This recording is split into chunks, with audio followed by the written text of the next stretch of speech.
Yeah, welcome to the 63rd edition of our series, Emerging Topics in Biomolecular and Magnetic Resonance, organized by Lauren Andreas, Stefan Glöckler, myself, Oskar Millet, Mei Hong, Art Palmer, and Markus Zweckstetter. We aim to present frontier research in magnetic resonance in biological systems. And similar to Gordon conferences, please don't take your private audio or video. All the lectures will be recorded, and therefore you don't have to do it by yourself.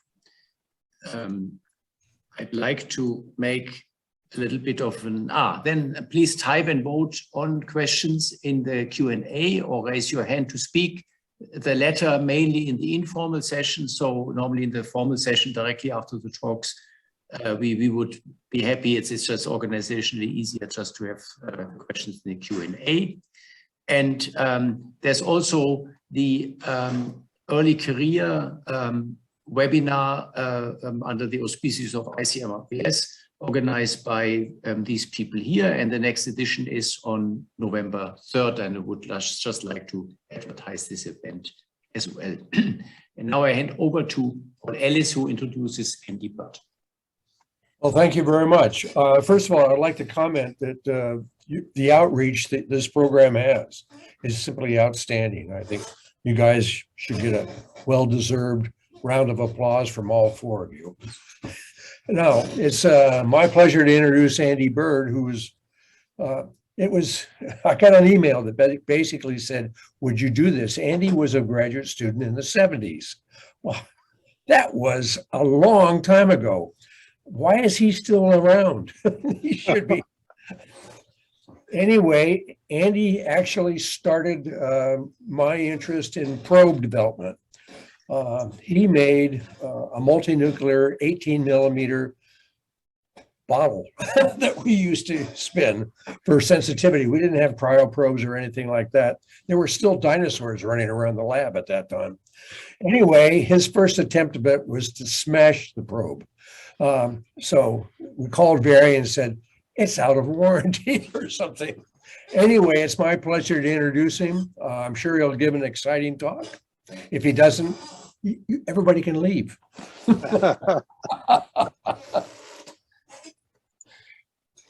All right. Thanks, Paul. I think I should say thank you. I'm not 100% sure here, but it was a good time, and it was a long time ago. And it did start me both in NMR hardware and in biological NMR, and it's been quite a ride. So what I'm going to do today, let's see if I can get this to work. Oops, no. There we go. I think I informally have a contest with my friend and neighbor and colleague Dominique Frew on the longest title here.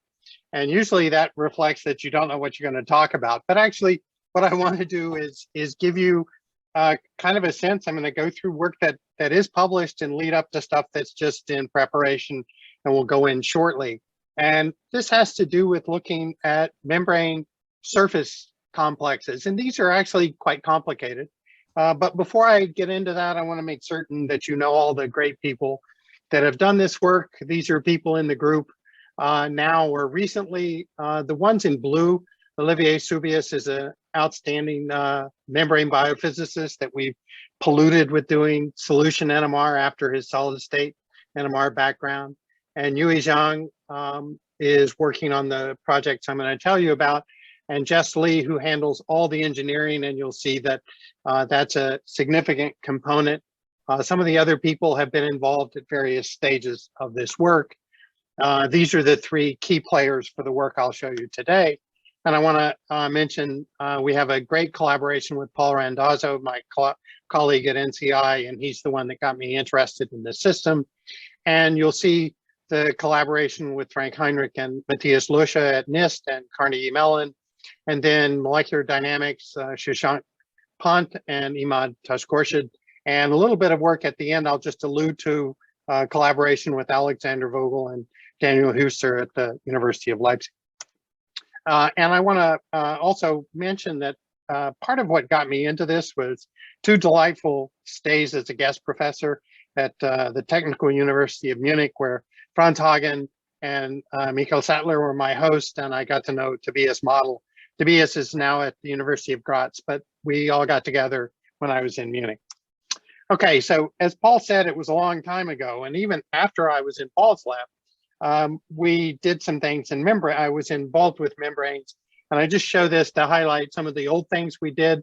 Some very early in-cell solid state NMR, where we actually looked at acyl chains, meristic chains in whole cells that were rapidly harvested, because we wanted to compare them to isolated membranes.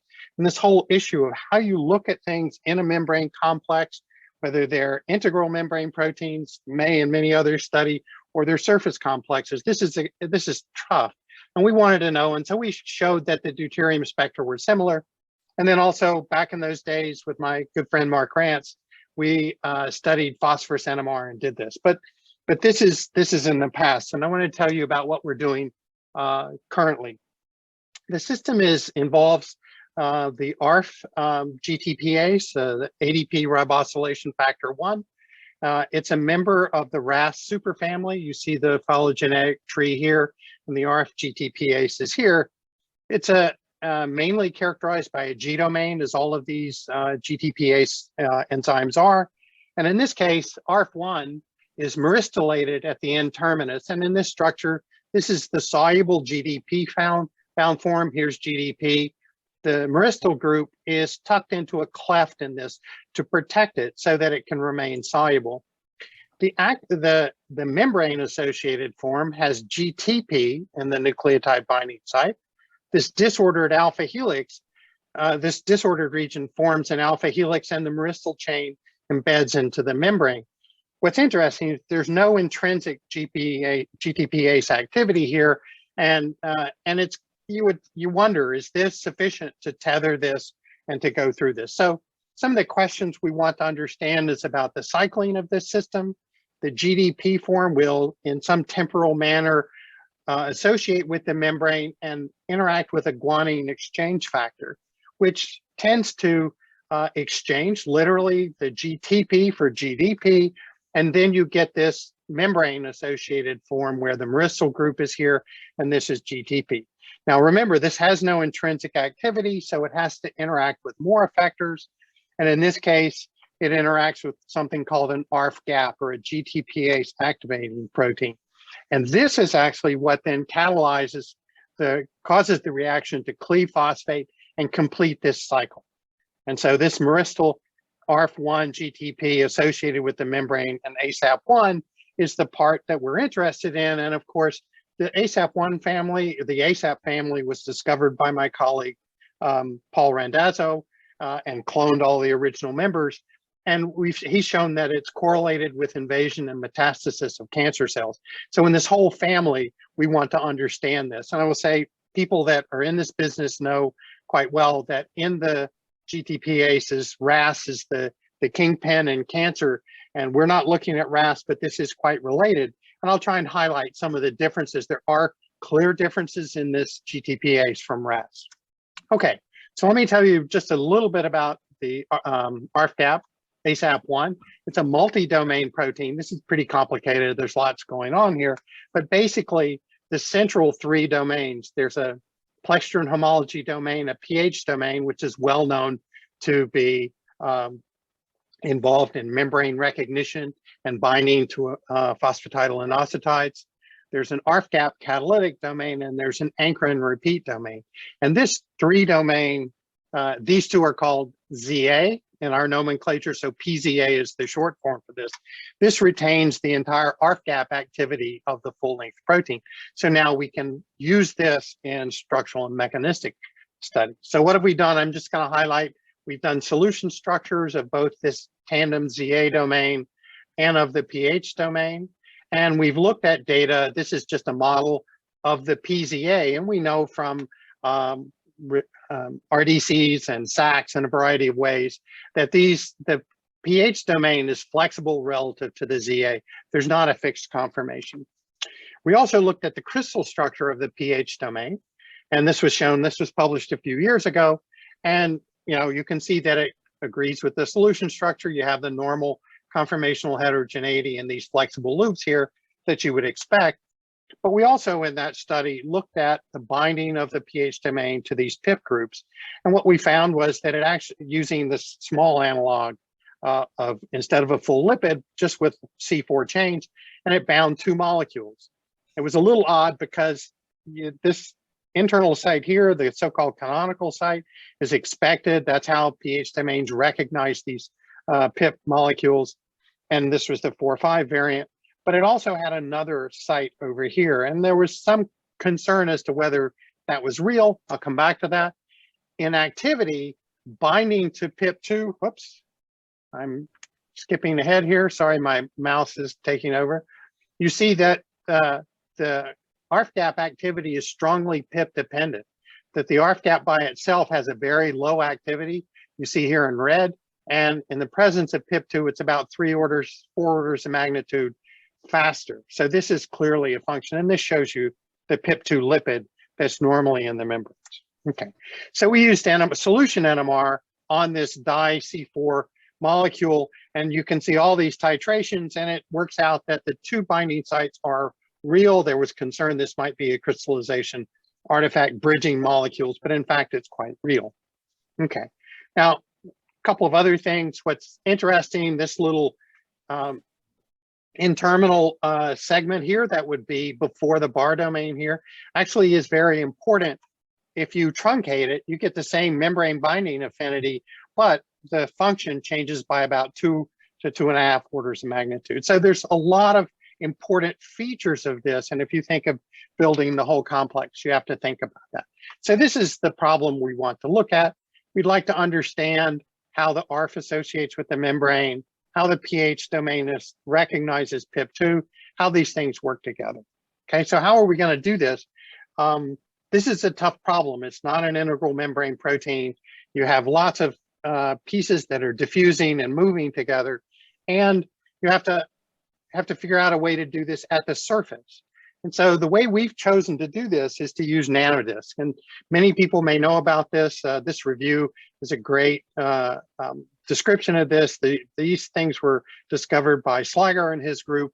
And basically you use a protein, a membrane scaffolding protein with lipid molecules that are solubilized in cholate. You mix these things together and start pulling out the cholate with biobeads. And what happens, they go to their lowest energy state that are called nanodiscs. And I'll show you just an image here.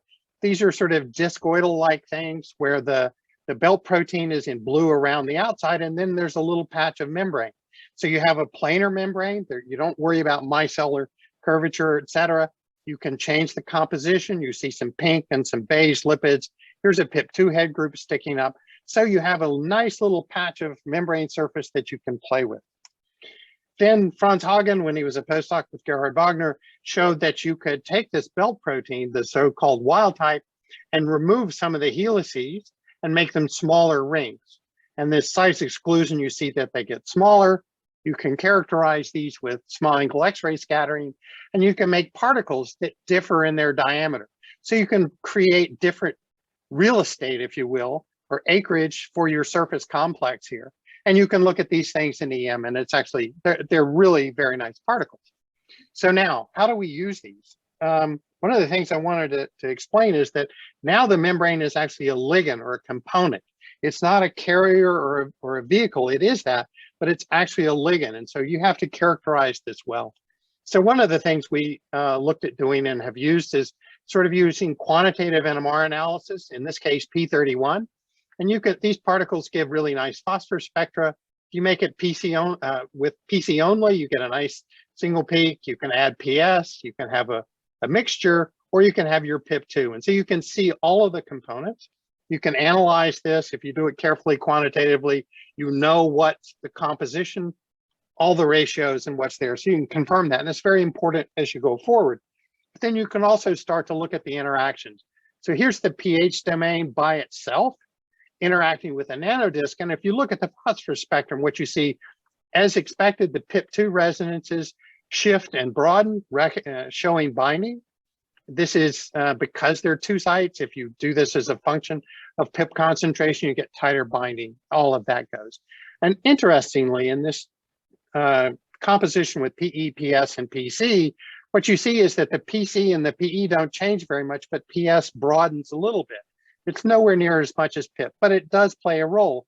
And this is known in this field of biology that anionic lipids such as PS are important. Okay, so now we can actually relook at the binding to the nanodisk. We can follow it by N15. There's a problem as you get to saturate this, the nitrogen spectra, the NH spectra become very difficult to measure. These are large particles, 100 to 120 kilodaltons. And what we found was if we use carbon detected CON, we could fill in these flexible loops and we could get very nice mapping and confirm all of this, okay? Now, in collaboration with the Touch-Korchid group, we perform molecular dynamics. Now, this group is particularly well versed in this. They have a method called HMM, High Mobility Membrane Mimetic Model, and it allows to equilibrate the lipids and get very fast, take care of diffusion. So this is a simulation of PIP2 and pH in a membrane, and what you can see is it forms this binding site, and you'll see eventually as this goes along, it binds in the non-canonical site. So between the loops is the canonical site, and to the side is the atypical or non-canonical site. So with that, we can then go back and look both by simulation and by NMR at what happens in the distribution of head groups. And so if you look at where the PIP groups are in this planar array that's involved in the simulation, you see two hotspots. And this is rather diffuse, but the PS is really diffuse. And what this is, this corresponds to the canonical site and the non-canonical site. So this is just forming a general negative surface that will attract the pH domain, but it does not bind in these sites. It's the PIP2 that binds specifically.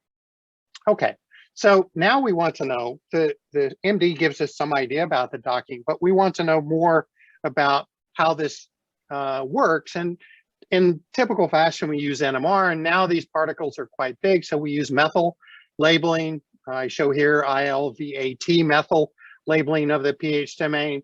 You get beautiful spectra in the free state, and even when it's fully bound, you see very nice spectra. You see some residual lipid peaks, but now you can categorize all of these effects, so you can monitor this process quite clearly. We already had an idea about docking, but we wanted to know more quantitatively how this interaction went. So in this case, we turned to different applications of paramagnetic relaxation enhancement, and we categorize these as two things. So membrane PRE, where the nitroxide is on the, it's a doxyl group on the acyl chain. We choose the 5 position, and what will happen is things that in these dashed lines show you intensity of the PRE effect. If you're close, it will wipe it out. You have an intermediate range, and if it's far away. And so in principle, you should be able to map out where on the pH domain, how it docks with this. We also use something called the solvent PRE, which was, developed by Tobias Model and Michael Sattler. And that's where you have a soluble paramagnetic, like a gadolinium DOTA complex, and you look at basically surface exposure. And if you look at the results from these experiments in the membrane, sorry, my mouse keeps jumping with the pointer. So you see this region has very large PR effects, and intermediate and a weak. And the inverse of that with the solvent PRE, you have only partially change in protection when it's bound versus free, and these are fully protected, et cetera. And so this tells you that this cartoon is actually correct, that these actually embed into the surface and this sticks up straight, okay? So now we're going to use another tool because all of these are somewhat indirect. It's called neutron reflectometry, and this is done with Frank Heinrich and Matthias Lusche. It's sort of it's a reflection technique. You can think of surface plasmon resonance, but what this gives you is basically volume occupancy of different molecules. So you have the lipid chains, the lipid head groups, and then this is protein. And so this is telling you that away from the center of the bilayer, the protein is positioned here in the center of mass. You can fit this data using the crystal structure and get an idea in this polar plot of orientation and azimuthal angles what that orientation is relative to the bilayer normal. And this is the model that comes out. Now we compare this to the same analysis of the MD, and you see the MD is here in red, and the NR gives you this. So that basically all of the experiments are reflecting the same type of orientation, where the pH docks here, and it wiggles around a little bit, but it's mainly like this, and it gives you this idea. Okay, now we did some mutational analysis here to know that we can perturb this penetration. Is this real? The PRE data says this really embeds into the membrane. And so we did some mutations here, and we can show that if we make that less favorable, then we change the activity. So this is a pretty good model. And so what in looking at this a little closer, we saw a few things. And looking at the PREs and the chemical shift effects is, if we compare the solvent PRE for the free molecule versus the bound pH, so this is a difference in the soluble thing, we see this kind of measure, but because this is a delta, we now actually see some residues in this region far from the bilayer starting to show up. And we think that this is shifting. This is causing a change in this opening of this structure when it binds to the pH. And it has to bind to the membrane in order to interact with ARF. If we look at chemical shift perturbations, we see the same thing. We see a change in this region out here, this alpha helix, and back on the backside of the beta sheet. And you wonder, is this where ARF would bind?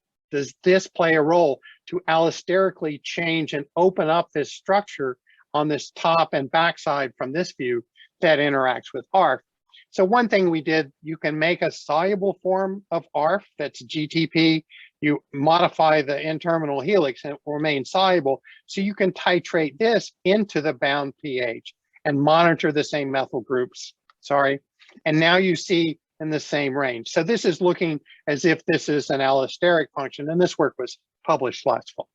Okay, so now let's try and get to the sort of other aspect of this, which is the ARF molecule. This is just a cartoon model of how ARF is and how it is relative to the nanodisk. But so building these, you have to test them functionally. You have to know that these are good. So we've shown in work published in 2019 about how to express and create the authentic N-terminal myristylated ARF in high yield. And this is a gel showing the nanodisk. This is ARF by itself. This is ARF loaded nanodisk. There's about equal amount of ARF to MSP. There's two versions of MSP. So for simplicity, I'm showing my cartoons with only one ARF, but in reality, there are two. There's one on the top and one on the bottom. Now, again, these are ligands for complexation. So you have to know what's going on. So we can see that we can load them into GTP. We could get this plateau, and we can monitor this plateau as a function of the nanodisk to ARF ratio, which you control as you build the system. And what you see is that it plateaus, and at about 2 ARFs per nanodisk is all you can do. So you've defined your real estate by the size of your disk, and you're saying you can put one here and one here. And you have to know that in order to look at binding experiments and complexation. You have to know what your stoichiometry is. And you can't build two complexes on one side. So will it function?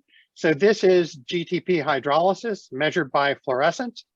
And it works perfectly well, just like if you do it in liposomes or planar systems, which is where most of the biology was done in liposomes, LUVs.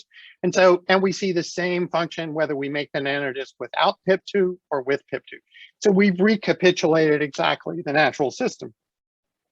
Now, we also have learned how to make all of the labels, and when you're doing these acylation reactions and all in vivo, this gets complicated, but we can now make this in all the flavors, deuterium, N15, methyl labeling, basically whatever you wish. Largely thankful to Ife Lee and Jess Lee.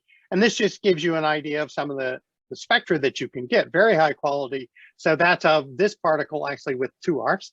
And so this is an N15 TROSY spectrum, and this is the methyl spectrum. And the methyl spectrum is really quite spectacular. You can even monitor the GDP, GTP state by looking at the phosphorus So looking at I-74 as a reporter of the phosphate. So this is natural GDP bound form. This is GTP gamma S and another non-hydrolyzable analog. So we can monitor all these things and we can follow reactions. Okay, so now what can we say about this complex and where can we go with this? It is interestingly different from some of the other G-domain type systems, in particular KRAS, which has a much longer linker off of the G-domain, actually off the C-terminus, and it's farnesylated. And so it actually stays quite high above the nanodisk or the membrane surface, whereas in ARF1, this is not possible. The myristyl group is right on the N-terminus and it's buried. And so there's beautiful work by Mitsuo Ikura and Lewis Kay studying RAS and these similar kinds of systems. And they were able to use a gadolinium chelated lipid on the surface and get really strong PREs and all of this. But you can imagine, if you see now and what I've already showed you, this PIP and maybe two PIPs need to be recognized by the pH domain. And this is right at the level in scale where these head groups would be. So you can't do that. So we relied on using the doxal change in the membrane and measuring the membrane PRE. So you put a doxal here, you measure samples with and without, and you measure the relaxation effect on methyls to map this, the same as I told you about the pH domain. And so what you see here, this is a profile of the methyl groups and the PREs. So you don't go all the way to zero. This is buried a little bit, but you have clear dips. The errors are really quite small in this. And what's interesting is here at this N-terminal helix, which is this portion here, it's in green, I apologize, it may be a little hard to see, is virtually wiped out. So this confirms expectations and data. Also, we've done MD on this. I'll show you just to summarize some of those results. But the MD says that helix actually buries into the surface and it's confirmed experimentally by the PRE. And then you have this profile is just given in linear sequence, not on the structure itself, but you can see that you get to this. So I mentioned we did MD and we did pretty heavy MD. So we used this HMM model for 150 nanoseconds of equilibration. And then we run 1 microsecond all atom simulations and we do 9 replicas of that. And from all of that, we look at the G domain. And this hairball in the middle is just a reflection of all the possible conformations. If you look carefully right there, you can see the N-terminal alpha helix that's superimposed there. So you get all of these. And then when you analyze the MD trajectories and look at the potential amine force, you identify 3 states, and they're just shown here that these interconvert rapidly. And what those of you who saw the TROSY spectrum and start thinking this is basically about 150 kilodalton particle, you don't get very good, you wonder if you would see good TROSY spectrum. What we know is happening now is that this state is very conformationally flexible, but it has 3 preferential states. So we use this data as well as a Monte Carlo simulation of this, and we try to analyze, we back calculate the PREs for all, assuming that the doxal could be at any one of the lipid positions. We average this. And so we can look at the populations of these states from our experimental data, and we see if we're in PC-PIP2 alone, we have a very small amount of this state, which is kind of has the domain tipped over towards the surface, and it's mostly S2 and S3. And interestingly, if we add PS into the system, this distribution changes. And these distributions are very similar to the potential amine force surface analysis of the MD. And so they're agreeing with this and they're telling us we can pick this up, okay? And so now what we're interested in is, okay, well, if it's all of these, is it possible that particular effectors recognize individual states and select, okay, that's who I need to work with, and what causes shifts in these populations. And so this is clearly where we're going. I just want to give you a flavor for that. So we can take this system where we can have all the various labels that we want, and we can add unlabeled pH similar to what I said when we had pH, but we added a soluble bit of the ARF, but now this is the GTP form bound to nanodisk. And so what you can see is just a couple of the methyl groups. This actually binds quite tightly. There's PIP there. So there's a combination of interacting with ARF and the PIP. We can see peaks move in slow exchange, and we can get information about that. We can look at the chemical shift perturbations, and we can map them, and you now start to see surfaces that would match up, okay? And so now the idea is to start matching these with the surfaces on the pH and to start trying to get information that allows us to build this complex. So we're not that far. We've published some of this stuff along the way, but you can see this is the kind of model you want to look at. I've taken ZA and I've left the ZA in gold and the pH is in blue. And so you can imagine this is where you want to go. And so what I want to kind of wrap up by telling you, I hope you'll believe that we've engineered and integrated the examination of both NMR, molecular dynamics, and neutron reflectometry. We think they're quite complementary and allow us to have confidence about the interpretation. The NMR clearly gives us the atomic resolution insight, residue-specific information. The pH domain is critical for this activity. There's some other literature that we've published with the Randazzo group, and that the N-terminus and residues identified by these delta CSP and delta SPREs indicate there's an allostery in this interaction. And so we need to understand that and refine that more. I haven't told you about this. I'm going to just mention this a little bit. So we believe there's potential to examine the full complex with mere Arf PZA at the surface. So we have a planar surface. We can control compositions. So we think we can get to that. And part of that is that we have the ability, and this is published last year, to look at individual domains in this complex through the use of segmental engineering. Again, this came out of discussions when I was at TOM with Sattler and Hagen, and we have a take on a variety of this. And in this publication, we show how we can build the PZA in pieces and label it however we want, tag it however we want, and it's still functional. So all of that is set up for the deep characterization of all of that. So with that, I think I'm out of time. I want to just remind you of the players. Olivier was involved with all of this work. Yue is a postdoctoral fellow who's leaving soon for a job in biotech. Ife was critical in the early stages of this work. Jess makes all of the systems possible. It's easy for me to say we can build all of these things, but it's her work. And Cameron is now an MD and doing his residency, but he was early involved in making the nanodisk. Janusz keeps all of our gear working. This is Paul showing some of his other talents. And then, of course, our colleagues, Frank, Matthias, Shishant, and Emad, the guys at TOM, and Alexander and Daniel, which I didn't show you the data, but it'll come out in this paper where we've compared solid state deuterium NMR in these systems to correlate that all of the myristal packing and everything is exactly what we think it is, or what we postulate from the data we have in the NMR. And with that, I will stop and be happy to take questions. Thank you. No, thank you very much, Andy. I don't know how much time we've got, Christian. Did I? Oh, I mean, that was bad. Easily 5 to 10 minutes. I mean, the first questions are coming. Do I see them, or are you going to read them to me? I don't. Where are they? The Q&A on the bottom. There's a Q&A button in the middle, more or less. Oh yes. Okay. I think I have. Oh, I don't want to do that. There we go. Okay. Can you see these, Andy? Yes, I can. Do you want me to do this? I Sure. see one. Let me put it that way. From Let me just read the question and then answer it. I mean, either of you.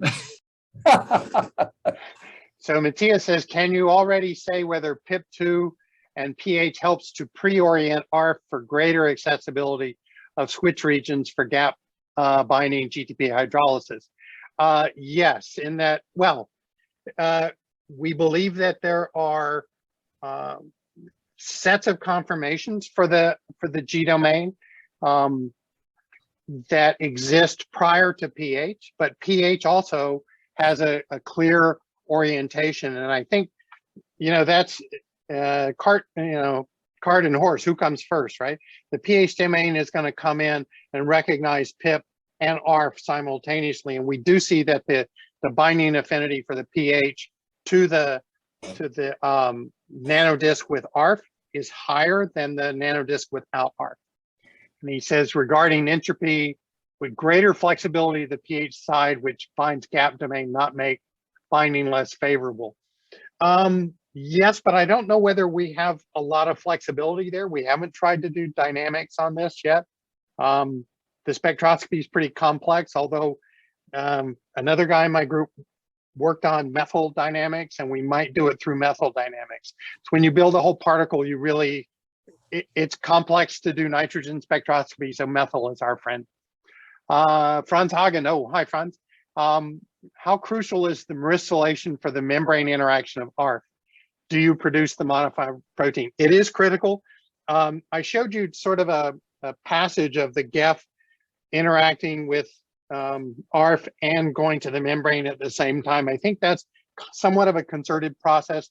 The actual time course is not well known, but for the ARF to really be stable in the membrane, it wants to be myristylated. We can run SEC on the particles that are myristylated, and we make the myristylated protein in vivo. That's in the JBC paper. Should I keep going? Yeah, one more here. Thomas Schmidt. Hi, Thomas. Were you able to observe some RDCs to look at the orientation? Well, I'm trying really hard. This is complicated. You have a lot of charged molecules here, and it makes it difficult. Franz Hagen, who was the previous question, has had some success at orienting these with phage. But one of the problems with phage is now we have pH that likes negatively charged things. There's a real problem in doing this, but I haven't given up. Franz and I have worked on some things together, and hopefully I'm making progress and something will come from that.